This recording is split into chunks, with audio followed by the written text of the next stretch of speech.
logo, velho. Eu falei pra você chamar o carro da Vipicar Bauru, mano. As meninas tá lá no shopping esperando nós já pro Quaterpar. Pô, tô achando que eu vou ter que baixar a Vipicar Bauru mesmo. Esse aplicativo aqui só ficar procurando, ninguém aceita, velho. Lógico, né, moleque? Os motoristas de Bauru tá tudo logado na Vipicar, fi. Aqui eles ganham acima de R$2 o KM e os passageiros pagam mais barato também, ó.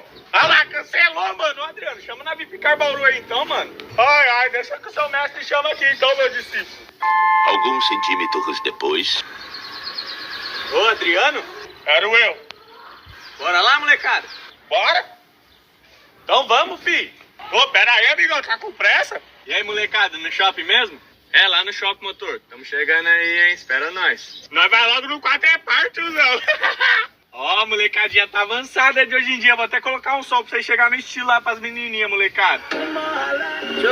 Caramba, Adriano, Vipicar Bauru é top mesmo, hein, mano? Falei pra você, Batata, já baixa aí no seu celular, filho.